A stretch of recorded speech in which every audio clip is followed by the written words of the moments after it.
இன்றைக்கி வந்து ஜனவரி 3ஆம் தேதியே பார்த்தீங்கன்னா ஒரு ட்விஸ்ட்டாக வந்து அறிவிச்சிருக்கிறாங்க. இந்த படத்தை இயக்க போகிறது பார்த்தீங்கன்னா சிபி சக்கரவர்த்தி, டான் படத்தினுடைய இயக்குனர் அப்படின்னு.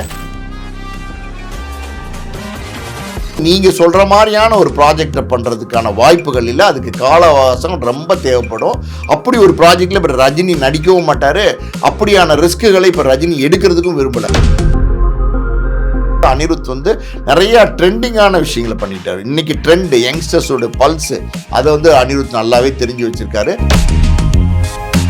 டான் படமே பார்த்தீங்கன்னா ஒரு கலகலன்னு சொல்லியிருப்பாங்க, இன்ட்ரெஸ்டிங்கான சப்ஜெக்டாக இருக்கும். ஸோ அந்த டேரக்டர் அப்படி ஒரு படம் ஆல்ரெடி எடுத்திருக்கிறதுனால ரஜினியை வச்சு அந்த மாதிரி ஒரு படம் எடுத்தால் இன்னும் இன்ட்ரெஸ்டிங்காக இருக்கும். ரஜினி படம் கிடைக்கிற வாய்ப்புங்கிறது எல்லாருக்குமே ஒரு கனவாக தான் இருக்கும். அந்த வகையில் பார்த்தீங்கன்னா இப்போ சிபி சக்கரவர்த்தி கிடைச்சிருக்கிற இந்த வாய்ப்பை இவர் சரியாக பயன்படுத்தணும். அடுத்து கடன் அடைக்கிறதுக்கு தான் அந்த படமே எடுக்கிறாருன்னும் போது சீக்கிரமாக படத்தை எடுத்து லாபத்தை பார்த்து கடன் அடைக்கணும்னு நினைக்கும் போது அப்படி ஒரு ப்ராஜெக்டை, அப்படி ஒரு ரிஸ்க்கை இப்போ ரஜினி எடுக்க மாட்டாங்க, கமலும் எடுக்க மாட்டாங்க. ஸோ அனிருத் எப்போவுமே வந்து சக்ஸஸ் பண்ணுவார். இந்த படம் ரஜினி படம்னும் போது அது ராஜ்கமல் ஃபிலிம்ஸ் ரஜினி படம் அப்படின்னும் போது இன்னும் கூடுதலாக பண்ணுவார். அந்த வெற்றி எல்லாருக்குமே கிடைக்கிற மாதிரி அனிருத்தும் கிடைக்கும். ரெட்ரோ மீடியா நேயர்களுக்கு வணக்கம். இந்த ஒரு இன்ட்ரெஸ்டிங்கான இன்டர்வியூவில் நம்ம கூட ஆஸ்கார் மூவிஸ் ப்ரொடியூசர் பாலாஜி பிரபு சார் தான் இருக்கார். சார் வணக்கம் சார். வணக்கம், வெல்கம் டு ரெட்ரோ மீடியா. ஒரு எதிர்பாராத ஒரு அப்டேட் சார். நேற்று சொல்லியிருந்தாங்க இன்னைக்கு அப்டேட் வரப்போகுது அப்படின்றத. பட் அந்த ஒரு அனௌன்ஸ்மெண்ட்டே யாரும் எதிர்பார்க்கல. இந்த சமயத்தில் இப்படி ஒரு அனௌன்ஸ்மெண்ட் என்னன்னா, தலைவர் 173 போன வாட்டி மிஸ் ஆச்சு, இந்த வாட்டி மிஸ்ஸே ஆகக்கூடாதுன்ற மாதிரி. அதுவும் அணியோடைய மியூசிக்லாம் பயங்கரமாக இருந்தது. நீங்களும் அந்த ப்ரோமோவை பார்த்துருப்பீங்கன்னு நினைக்கிறேன். உங்களுக்கு எப்படி சார் இருந்தது? அதாவது வந்து இந்த ப்ரொமோவை விட பார்த்தீங்கன்னா இதில் பெரிய அதிர்ச்சியான விஷயம் என்ன அப்படின்னா, நேற்று வரைக்கும் ராம்குமார் பாலகிருஷ்ணன் தான் அந்த படத்தை இயக்கிறதா சொல்லியிருந்தாங்க. பார்க்கிங் டைரக்டர், அவருக்கு அட்வான்ஸ்லாம் கொடுத்துருந்தாங்க, அவரை கமிட் பண்ணியிருந்தாங்க, அவர் தான் இயக்க போகிறார் அப்படிங்கிறத வந்து முடிவு பண்ணி தான் வச்சுருந்தாங்க. கடைசி நேரத்தில் எப்படி இந்த மாற்றம் நடந்தது, ஏன் இந்த மாற்றம் நடந்தது அப்படிங்கிறது தான் வந்து பல பேருடைய கேள்விகளாக இன்னைக்கு இருக்குது. இது என்ன நடந்தது இந்த ப்ராஜெக்டுக்குள்ள, ஏன் திடீர்னு ராம்குமார் பாலகிருஷ்ணன் மாற்றப்பட்டு சிபி சக்கரவர்த்தி உள்ள வந்திருக்கார் அப்படிங்கிற கேள்வி எழுது. அதுக்கு பதில் என்ன அப்படின்னா, சுந்தர்சி இந்த ப்ராஜெக்ட்லேருந்து விலகினதுக்கு அப்புறம் பார்த்தீங்கன்னா அவங்க வந்து ரஜினி கமல் 2 பேருமே சேர்ந்து ராம்குமார் பாலகிருஷ்ணன் பார்க்கிங் டைரக்டர்கிட்ட ஒரு கதை கேட்டாங்க. அதே மாதிரி பார்த்தீங்கன்னா நம்ம டிராகன் டைரக்டர் இருக்க இல்லையா, அஸ்வத் மாரிமுத்து, அவர்கிட்டையும் ஒரு கதை கேட்டாங்க. நிதிலன் சுவாமிநாதன் மகாராஜா டைரக்டர், அவர்த்தையும் ஒரு கதை கேட்டாங்க. இது இல்லாமல் வேறு சில முக்கியமான இயக்குநர்கள்ட்டையும் வந்து கதை கேட்டாங்க. இந்த கதை கேட்ட வகையில் பார்த்தீங்கன்னா 2 கதை வந்து ரொம்ப நல்லா இருக்குன்னு முடிவு பண்ணாங்க. ஒன்று வந்து பார்க்கிங் டைரக்டர் ராம்குமார் பாலகிருஷ்ணனோட கதை, இன்னொன்று வந்து டிராகன் டைரக்டர் அஸ்வத் மாரிமுத்துவோட கதை. ஸோ இந்த மகாராஜா டைரக்டர் சொன்ன கதை அது ரொம்ப நல்லா இருந்துச்சு. ஆனால் வந்து கமர்ஷியலாக இல்லை, ரஜினிக்கு ஒரு கமர்ஷியல் படம் தேவைப்படும், அதனால் அந்த கமர்ஷியல் அதில் இல்லை அப்படின்னும் போது அந்த கதையை முதலே நிராகரிச்சிட்டாங்க. ஸோ இப்போ இந்த 2 பேருக்குள்ள ஒரு போட்டி, அந்த போட்டியில் வந்து யார் வெற்றியாளர் அப்படின்னா ராம்குமார் பாலகிருஷ்ணன் தான் வந்து தேர்வு செய்யப்பட்டிருந்தார். அட்வான்ஸ்லாம் கொடுத்து தொடங்குறதா இருந்தாங்க.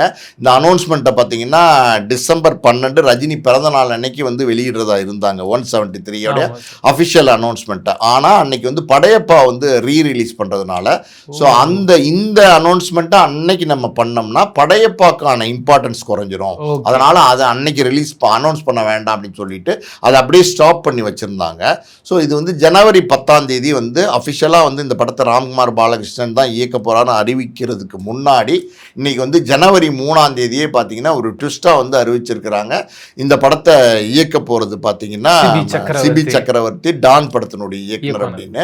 ஸோ இங்கே என்ன நடந்துச்சு அப்படின்னா, இந்த ராம்குமார் பாலகிருஷ்ணன் வந்து சிம்பு 49 ஒரு படம் தொடங்கியிருக்காங்க. பூஜை எல்லாம் போட்டாங்க, கயாடு லோகர் சிம்பு நடிக்கிறதா, ட்ரான் பிக்சர்ஸ் ஆகாஷ் பாஸ்கர்.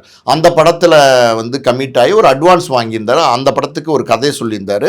அந்த கதை சிம்பு நடிக்க வேண்டிய கதை, அது ஒரு காலேஜ் கதை, அதில் வந்து ப்ரொஃபஸராக சிம்பு நடிக்க வேண்டி இருந்துச்சு. ஸோ அந்த கதை வந்து அந்த படமே ட்ராப் ஆனதுனால அந்த கதையை தான் ரஜினி கிட்ட போய் ராம்குமார் பாலகிருஷ்ணன் சொல்கிறாரு. ஸோ ரஜினிகிட்ட சொல்லும் போதே சொல்லிடுறாரு, சிம்புக்காண்டி பண்ணப்பட்ட கதை தான் அப்படிங்கிறத சொல்கிறாரு. ரஜினி ரஜினி கதையை கேட்டுட்டு ஓகேன்னு சொல்றாரு. காரணம் என்னன்னா, சிம்பு அங்க நடிச்சா ஒரு யங் ப்ரொஃபஸரா நடிப்பாரு, ரஜினி இங்க நடிச்சா ஒரு ஓல்டு கெட்டப்ல நடிப்பாரு. அவ்வளவுதான் தவிர கதையில பெரிய மாற்றங்கள் பண்ண வேண்டிய சூழ்நிலைகள் இல்லாம இருந்துச்சு. உடனே ஒரு கதை தேவை, அது நல்லாவும் இருக்கணும் போது இது நல்லா இருக்கணும் போது ஒத்துக்கிட்டு ஓகே சொன்னாங்க. இவருக்கு அட்வான்ஸும் கொடுத்தாங்க. ஆனா நடந்தது என்ன அப்படின்னா, ட்ரான் பிக்சர்ஸ்ல வந்து ஒரு என்ஓசி வாங்க வேண்டியிருந்துச்சு. அந்த என்ஓசி போய் கேட்கும்போது ட்ரான் பிக்சர்ஸ் வந்து ராஜ்கமலோட ஒரு பேச்சுவார்த்தை நடத்தினாங்க. அது என்ன அப்படின்னா, ராஜ்கமல் இன்டர்நேஷனல், ட்ரான் பிக்சர்ஸ் 2 பேரும் சேர்ந்து இந்த படத்தை தயாரிக்கலாம் அப்படிங்கிற மாதிரி ஒரு பேச்சுவார்த்தை நடந்தது. அதுல கமலஹாசனுக்கு உடன்பாடு இல்லை. இன்னொரு பக்கம் பார்த்தீங்கன்னா, ரஜினி கமலுடைய கடனுக்கு உதவி செய்து அந்த படமே பண்ணி கொடுக்குறாரு கமலுக்கு. அப்படி இருக்கும்போது ரஜினிக்கு என்னன்னா, இதுல வர லாபம் முழுசா கமலஹாசனை போய் சேரணும், இதுல வேற எந்த பங்குதாரர்களும் இருக்கக்கூடாதுன்னு ரஜினி நினைச்சாரு. அதனால வந்து ட்ரான் பிக்சர்ஸ் கிட்ட இருந்து என்ஓசி வாங்குறதுல சில பிரச்சனைகள் இருக்கு, இன்னும் வந்து தொடர்ந்துகிட்டே இருக்கு அந்த பிரச்சனைங்கிறதுனால இந்த அனௌன்ஸ்மெண்ட் வராமே தள்ளி போயிட்டு இருந்துச்சு. ஸோ இந்த அனௌன்ஸ்மெண்ட் தொடர்ந்து தள்ளி போறதுனால சோஷியல் மீடியாவில் இன்னைக்கு பப்ளிக்கிட்டியில் ஒரு எண்ணம் வந்துருச்சு. என்ன அப்படின்னா, இந்த 173 ராஜ்கமலுக்கு கமலஹாசனுக்கு ரஜினி செய்ய போகிற அந்த படம் வந்து டிராப்டுன்னு ஒரு எண்ணங்கள் பேச்சு வந்துருச்சு. ஸோ இதை வந்து இம்மீடியட்டாக கமலஹாசன் வந்து ஸ்டாப் பண்ணணும். அதுக்கு ரொம்ப அழுத்தமான காரணம் என்னென்னா, தக் லைஃப் படம் எடுத்த வகையில் 180 கோடி ரூபா வந்து நஷ்டம் கமலஹாசனுக்கு. ஸோ அந்த கடன்காரங்களை வந்து கமலஹாசன் வந்து நெருக்கடி கொடுக்குறாங்க.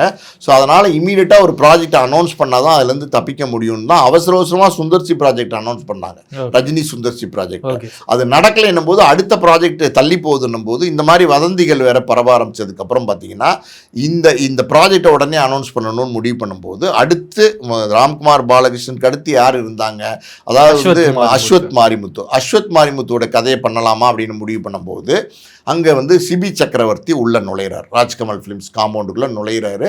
ஒரு எதேர்ச்சியாக ஒரு மீட்டிங் கமலஹாசனோட மீட் பண்ணுறாரு. அங்கே கமலஹாசன்கிட்ட வந்து அவர் சொன்ன கதையை சொல்கிறாரு. இந்த கதை வந்து நான் ரஜினிக்கே சில வருடங்களுக்கு முன்னாடி, அதாவது 2022 சொன்னேன், டான் படம் முடிஞ்சதுக்கப்புறம் சொன்னேன் அப்படின்னு சொல்கிறாரு.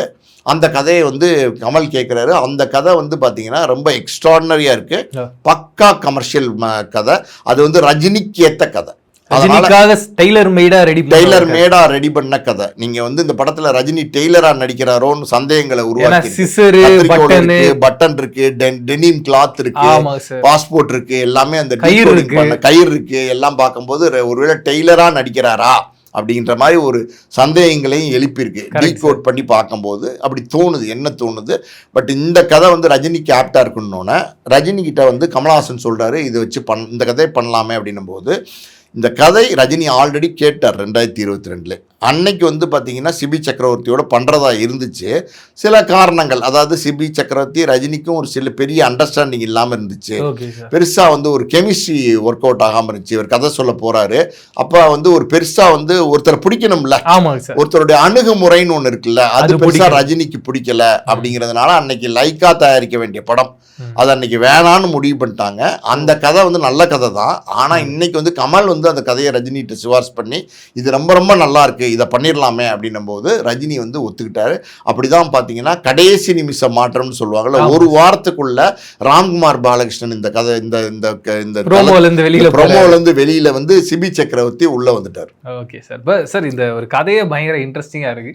எனக்கு என்னன்னா சார், இந்த ப்ரோமோ பார்க்கும்போது ஒரு இடத்துல ஒரு உலக உருண்டையை காட்டுறாங்க, அதில் ஒரு டேட் இருக்குது சார், 30/12/3000 அப்படின்னு இருக்குது சார்.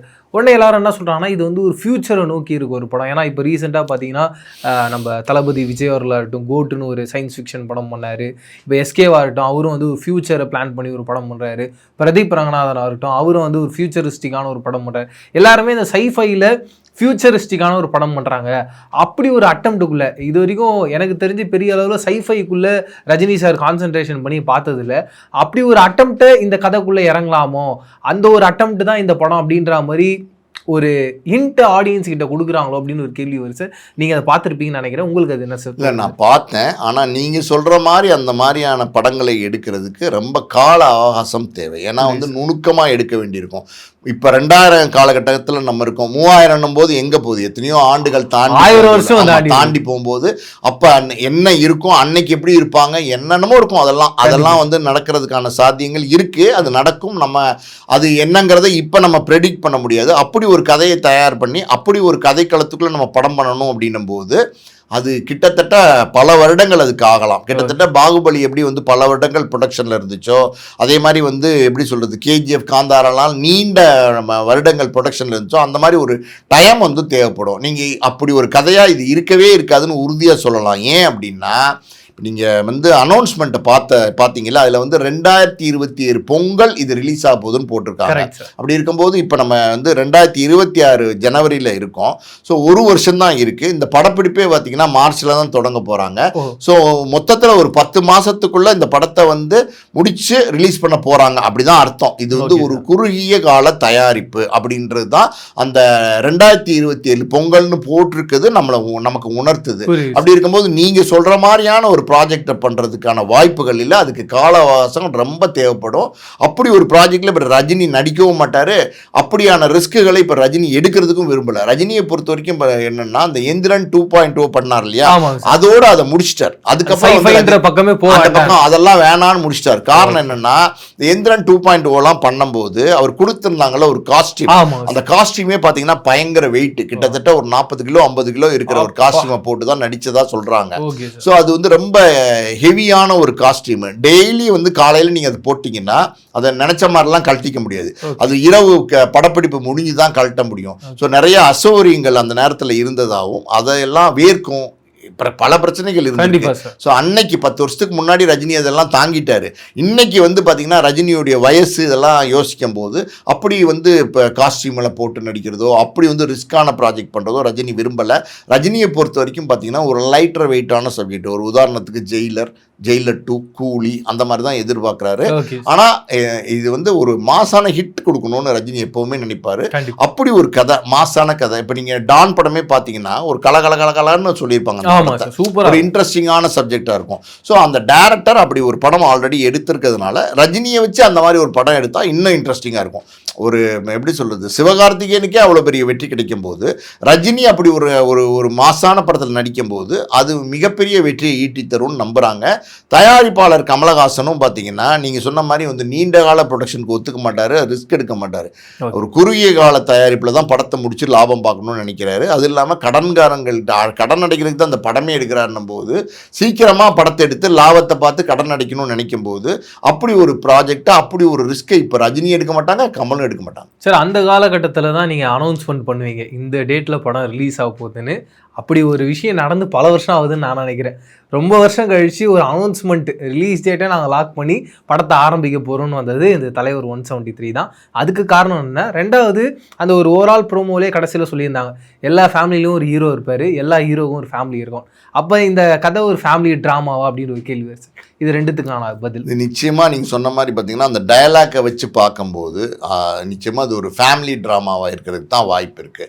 ஏன்னா குடும்பத்தோடு கனெக்ட் பண்ணுற ஒரு டயலாக்காக தான் அது இருக்குது. அதனால் அது ஒரு ஃபேமிலி ட்ராமாவாக தான் இருக்கும். ஆனால் நீங்கள் இன்னொரு விஷயம் கேட்டீங்க, அதாவது 2027 பொங்கல்னு அனௌன்ஸ் பண்ணிட்டாங்களே, இது வரைக்கும் அப்படி அனௌன்ஸ் பண்ணி படங்கள் எடுக்கிறது இல்லையே, அதுவும் பெரிய ஸ்டார் படங்கள் அப்படி அனௌன்ஸே பண்ணுறது இல்லையே. ஆனால் இன்றைக்கி அனௌன்ஸ் பண்ணி வந்து அதை வந்து கமிட் பண்ணி வந்து ஸ்டார்ட் பண்ணுறாங்களே அப்படின்னும் போது அந்த அளவுக்கு வந்து ஒரு திட்டமிடுதல் வந்து இருக்க போகுது இந்த படத்தை பொறுத்த வரைக்கும்.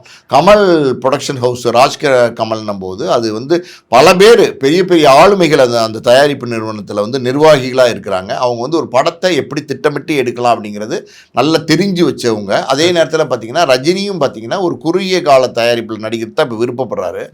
கமலை பொறுத்த வரைக்கும் ஒரு தயாரிப்பாளராக சீக்கிரம் முடிக்கணும், சீக்கிரம் லாபம் பார்க்கணும், சீக்கிரம் கடன் அடிக்கணும் அப்படின்னும் போது இது ஒரு திட்டமிட்ட ப்ராஜெக்ட்னால அது கரெக்டாக அளவு பார்த்து இந்த ப்ராஜெக்ட் எடுக்கிறாங்க. அதான் நீங்கள் சொன்னீங்கல்ல டெய்லர் மேடு சப்ஜெக்ட்னு. அதனால் ஆல்ரெடி தச்ச சட்டை அதை ரஜினிக்கு போட போகிறாங்க. அது கூடிய சீக்கிரம் வந்து ரிலீஸ் ஆக போகுது. ஓவரால் ப்ரோமோவில் அனிருத்தை நம்ம மிஸ் பண்ண முடியாது. அதுக்குன்னு ஒரு ப்ராப்பராக ஒரு சாங் ஒன்று போட்டிருக்காரு. கேட்கும் போதே அவ்வளோ இம்ப்ரெசிவாக இருக்குது. ஒரு ஜேம்ஸ் பாண்ட் படம் பார்க்கும்போது அதோட ஓப்பனிங் சாங் ஒன்று இருக்குது சார். அப்படி ஒரு ஃபீல் வந்து சார் உங்களுக்கு எப்படி சார் வந்து? இல்லை, அனிருத்தை பொறுத்த வரைக்கும் பார்த்தீங்கன்னா இன்றைக்கி மோஸ்ட் டிமாண்ட் மோஸ்ட் வாண்டட் வந்து மியூசிக் டைரக்டர் யங்ஸ்டர். அதாவது ரஜினியே சொல்லிட்டார், எலிஜிபிள் பேச்சுலர்னு வேற சொல்லிட்டாரு. ஸோ அப்படி இருக்கும்போது அனிருத்தோடைய பாட்டுக்கு தான் இன்றைக்கி எல்லாருமே அடிமையாக இருக்காங்க. இன்றைக்கி வந்து ட்ரெண்டில் அனிருத் இருக்கார், அதில் எந்த மாற்ற கருத்தும் கிடையாது.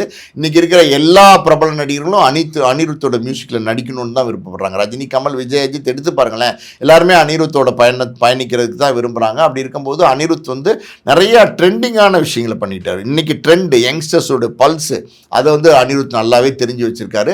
அதுதான் அவருடைய வெற்றிக்கு காரணமாக இருக்குது. இப்போ தலைவர் அப்படின்னும் போது அவர் ஆல்ரெடி வந்து ரஜினிகாந்தை கொண்டாடக்கூடிய ஒருத்தராக இருக்கார். ரஜினிகாந்த் தூக்கி வளர்த்த ஒரு பையனாக இருக்கார். ஸோ அந்த பாண்டிங் இன்னும் கொஞ்சம் ஜாஸ்தி. அதாவது நீங்கள் வேற ஒரு நடிகருக்கு போடுறதை விட ரஜினிக்கு போடும்போது கூடுதலாக ஒரு இன்வால்மெண்ட் வந்து அனிருத்துக்கு வருது. அதாவது வந்து ஒரு 10 கிளாஸ் குளுக்கோஸ் குடித்தா என்ன எனர்ஜி வருமோ அந்த எனர்ஜியோட வந்து பாட்டு போடுவார். கூலி படத்தில் உள்ள பாட்டு கொஞ்சம் அப்படி இப்படி இருக்குது அப்படின்ற விமர்சனங்கள் வந்ததுனால இந்த 173 பாட்டெல்லாம் பார்த்தீங்கன்னா மிகப்பெரிய வெற்றி பாட்டுகளாக இருக்கும், மிகப்பெரிய சூப்பர் டூப்பர் சாங்ஸாக இருக்கும். ஸோ அனிருத் வழக்கம் போல் அவருடைய மியூசிக்கை வந்து இந்த ஒரு சாங் முன்னாடி விட்டுருக்காங்க, ஒரு சின்ன ப்ரோமோ. அதிலே பார்த்தீங்கன்னா ரொம்ப நீங்கள் சொன்ன மாதிரி ரொம்ப வித்தியாசமாக ஒரு தீம் மியூசிக் மாதிரி போட்டிருக்காரு. ஸோ அனிருத் எப்போவுமே வந்து சக்ஸஸ் பண்ணுவார். இந்த படம் ரஜினி படம்னும் போது அது ராஜ்கமல் ஃபிலிம்ஸ் ரஜினி படம் அப்படின்னும் போது இன்னும் கூடுதலாக பண்ணுவார். அந்த வெற்றி எல்லாருக்குமே கிடைக்கிற மாதிரி அனிருத்தும் கிடைக்கும். சார் இப்போ இந்த கேள்வி வரும் சார், ராம்குமார் அவர்களும் சரி அஸ்வத் அவர்களும் சரி ஏற்கனவே கதையை சொல்லி சூப்பர் ஸ்டாருக்கு பிடிச்சிருக்கு. ஒருவேளை இந்த ப்ராஜெக்ட் முடிச்சதுக்கு அப்புறமாவோ இல்லை இந்த ப்ராஜெக்ட் நடந்துகிட்டு இருக்கும்போது சைமல்டேனியஸாக இவங்க ப்ராஜெக்டில் ஒர்க் பண்ணுற வாய்ப்பு இருக்கா? என்ன வேணாலும் சினிமா நடக்கும். அப்போ இதுவே நம்ம உதாரணமாக சொல்லலாம். இப்போ வந்து பார்த்தீங்கன்னா இது சுந்தர்சி பண்ண வேண்டிய ப்ராஜெக்ட், சுந்தர்சியை தான் 2 பேரும் கமிட் பண்ணியிருந்தாங்க. ஆனால் ஏதோ ஒரு காரணம் சுந்தர்சி இந்த ப்ராஜெக்டில் இல்லைன்னு ஆகிப்போச்சு. அதுக்கப்புறம் ராம்குமார் பாலகிருஷ்ணன் பண்ண வேண்டிய ப்ராஜெக்ட் அஃபிஷியலாக அனௌன்ஸ் பண்ணினாலும் புக் பண்ணி வச்சுருந்தாங்க, அட்வான்ஸ் கொடுத்து வச்சுருந்தாங்க. ஆனால் பாருங்கள் ஒரு வாரத்துக்குள்ளே ஒரு மாற்றம் ஏற்பட்டு அதில் அஸ்வத் மாரிமுத்து வருவாரா அப்படி இப்படிங்கிற பேச்செல்லாம் வந்து இன்றைக்கி வந்து பார்த்திங்கன்னா சிபி சக்கரவர்த்தி அந்த படத்தினுடைய இயக்குனர்னு வந்து அனௌன்ஸ் பண்ணிட்டாங்க. ஸோ சினிமா அப்படின்னும் போது அன்பிரடிக்டபிள், எதையுமே நீங்கள் கணிக்க முடியாது. எப்போ வேணாலும் என்ன மாற்றம் வேணாலும் வரலாம். அதனால் அடுத்தடுத்த படங்களை வந்து நீங்கள் சொல்கிற மாதிரி பார்த்தீங்கன்னா இந்த நல்ல இயக்குனர்கள், ராம்குமார் பாலகிருஷ்ணன் நல்ல இயக்குனர், அதே மாதிரி பார்த்தீங்கன்னா அஸ்வத் மாரிமுத்து நல்ல இயக்குனர், எல்லாருமே நல்ல படைப்பாளிகள். அந்த அடுத்த இப்போ வாய்ப்பு அந்த படைப்பாளிகளுக்கு கிடைக்கிறதுக்கும் வாய்ப்பு இருக்குது. ஏன்னா ரஜினியை பொறுத்த வரைக்கும் பார்த்தீங்கன்னா இன்றைக்கி நிறையா புதுமுகங்கள்னால் 1-2 படங்கள் கொடுத்தவங்க, வெற்றி படங்கள் கொடுத்த பலரோட பயணிக்க ஆரம்பிச்சிட்டார். ஒரு காலத்தில் வந்து மூத்த இயக்குநர்களோட பயணிச்சுட்டு இருந்தார். KS ரவிக்குமார், சுரேஷ் கிருஷ்ணா, அப்படி பல இயக்குநர்களோட ஒர்க் பண்ணிட்டு இருந்தார். இன்றைக்கி எப்படின்னா ஒரு லோகேஷ் கனகராஜ், ஒரு நெல்சன் திலீப்குமார், ஒரு கார்த்திக் சுப்பராஜ், ஒரு AR முருகதாஸ், ஒரு சிபி சக்கரவர்த்தி, இப்படி வந்து பயணிக்கிறதுனால அடுத்த வாய்ப்புகள் அவருக்கு கிடைக்கிறதுக்கும் வாய்ப்பு இருக்குது அவங்களுக்கு. காரணம் என்னென்னா பேக் டு பேக் ரஜினி வந்து ஓய்வெடுக்காமல் படம் பண்ணிக்கிட்டே இருக்கார். அதாவது ஒரு ஓய்வு எடுக்கிறார் அப்படின்னா பரவாயில்ல, அடுத்தடுத்த 6 மாதத்துக்கு ஒரு படங்கிற மாதிரி ரஜினி வந்து களத்தில் இறங்கிட்டாருன்னு தான் நான் நினைக்கிறேன். ஸோ அதனால் வந்து ரஜினி படம் கிடைக்கிற வாய்ப்புங்கிறது எல்லாருக்குமே ஒரு கனவாக தான் இருக்கும். அந்த வகையில் பார்த்தீங்கன்னா இப்போ சிபி சக்கரவர்த்தி கிடைச்சிருக்கிற இந்த வாய்ப்பை இவர் சரியாக பயன்படுத்தணும் அடுத்து. ஓகே சார், கடைசியாக இந்த ஓவரால் இதில் பார்த்தீங்கன்னா சிபி சக்கரவர்த்தி ஒரு படம் தான் பண்ணியிருக்காரு, டானு. என்ன காரணம் சார் கண்டிப்பாக இவருக்கு இந்த பட வாய்ப்பை தரலாம்? ஏன்னா இந்த டான்லேயே நிறைய ரஜினி சாரோட ரெஃபரன்ஸ் இருக்கும், அவர் தீவிரமான ரஜினி சார் ஃபேனுன்றது சொல்லியிருப்பாரு. இதுக்கு முன்னாடி அப்படி ஒரு காம்பினேஷன் அப்படின்னு பார்த்தீங்கன்னா சங்கர் சார் வந்து பயங்கரமான ரஜினி சார் ஃபேனு, அவங்க 2 பேர் படம் பண்ணி பிளாக் பஸ்டராக இருக்குது. கார்த்திக் சுப்ராஜ் சார் வந்து பயங்கரமாக ரஜினி சார் ஃபேனு, அப்படி ஒரு ஹிட் ஆகிருக்கு. இப்போ 3வது வாட்டி இப்படி ஒரு ஃபேன் பாய் இப்படி ஒரு படம் பண்ணுறாருன்னும் போது ஒரு பெரிய கிரேஸு. அண்டு ஒரு 4 வருஷம் ஒரு சுத்தமாக படமே பண்ணல, ஒரு பெரிய ஒரு கேப்பில் இருந்தார். நிறைய பேர் நிறைய காரணங்கள் சொல்லலாம். இது எல்லாத்தையும் உடச்சு சிபி சக்கரவர்த்தி பண்ணலான்றதுக்கான ரீசன் என்ன சார்? இல்லை, இன்னைக்கு வந்து யங்ஸ்டர்ஸ் வந்து ரொம்ப ப்ராமினண்ட்டாக இருக்காங்க, நல்ல படங்கள் பண்ணுறாங்க. யங்ஸ்டர்ஸ் கொடுக்குற படங்கள் எல்லாமே வெற்றி படங்களாக இருக்குது. அந்த வகையில் நம்ம பார்த்திங்கன்னா பிரதீப் ரங்கநாதன் அவர் ஒரு லைட்டிங் ஸ்டாராக வந்திருக்காரு. அதிகமாக அதே மாதிரி பார்த்திங்கன்னா பார்க்கிங் டைரக்டர் ராம்குமார் பாலகிருஷ்ணன் ஆகட்டும், அதே மாதிரி பார்த்திங்கன்னா அஸ்வத் மாரிமுத்து, அதே மாதிரி பார்த்திங்கன்னா மகாராஜா டைரக்டர், அப்புறம் நிதிலன் சாமிநாதன், அப்புறம் இப்போ இவர் சிபி சக்கரவர்த்தி, இன்னும் இளைஞர்கள் வந்து ரொம்ப நல்லா பண்ணுறாங்க. இப்போ லோகேஷ் கனகராஜ் எப்படி அந்த வாய்ப்பு கிடைச்சது, நெல்சனுக்கு எப்படி அந்த வாய்ப்பு கிடைச்சது, கார்த்திக் சுப்ராஜுக்கு எப்படி அந்த வாய்ப்பு கிடைச்சது, அதே மாதிரி அந்த அடுத்த ஜென்ரேஷன் பீப்புள் இவங்கெல்லாம். இப்போ லோகேஷ் இவங்களையெல்லாம் விட இன்னும் அடுத்த ஜென்ரேஷன் ஆட்கள் தான் இவங்கெல்லாம். ஸோ அடுத்து ஒரு படம் பண்ணியிருக்காங்களா 2 படம் பண்ணியிருக்காங்களா அப்படிங்கிறத விட ஒரு படத்திலேயே அவங்க டேலண்ட்டை வந்து முழுக்க நிரூபிச்சிடுறாங்க, வெற்றி அடைகிறாங்க. அதாவது வந்து இப்போ நேஷ்னல் அவார்டு வாங்கினார் ராம்குமார் பாலகிருஷ்ணன், அந்தளவுக்கு ஒரு முதல் படைப்பே அவ்வளோ பெரிய வெற்றி அடையுது அப்படின்னும் போது அவங்களுடைய திறமையை நம்ம சந்தேகப்பட வேண்டிய அவசியமே கிடையாது. அந்த வகையில் பார்த்திங்கன்னா டான் படம் வந்து நல்ல ஒரு கமர்ஷியலான எல்லா ஆஸ்பெக்ட்லேயும் பார்த்திங்கன்னா டெக்னிக்கலும் வந்து வெல் வெஸ்ட்டு ஸ்கில்டான ஒரு படமாக இருந்ததுனால நிச்சயமாக அதை நம்பி கொடுக்கலாம், நிச்சயமாக அது வந்து வெற்றி அடைவார்கள் அப்படின்னு நினச்சி ரஜினி கொடுத்துருக்காரு. ரஜினி இன்னைக்கு இருக்கிற இளைஞர்களை நம்புறாரு. ஒரு உதாரணத்துக்கு சொன்னால் அனிருத்தே வந்து இருக்கிறதுலே இளைஞர் தான். அப்படி இருக்கும்போது அவரை நம்பி தான் இன்னைக்கு பாட்டு கொடுக்குறாரு. அப்படின்னும் போது அந்த வெற்றியை அவங்க கொண்டு வந்து கொடுத்துட்றாங்க இல்லையா, அந்த கனியை ஈட்டிட்டு வந்து கொடுப்பாங்கன்னு ரஜினி நம்புறாரு. ரஜினி வந்து இன்னைக்கு அவராக போய் அந்த கனியை பறிக்க முடியாட்டாலும் அந்த கனியை ஈட்டிட்டு வந்து கொடுக்குற இளைஞர்கள் பட்டாளத்தை வந்து ரஜினி கூட வச்சிருக்காரு. அதனால் அந்த வெற்றி நீங்கள் சிபி சக்கரவர்த்திக்கு அப்படி தான் அந்த வாய்ப்பு கிடைச்சிது. நிறைய இன்ட்ரெஸ்டிங்கான விஷயங்கள் பேசணும் சார். மீண்டும் சந்திப்போம். நன்றி. நன்றி.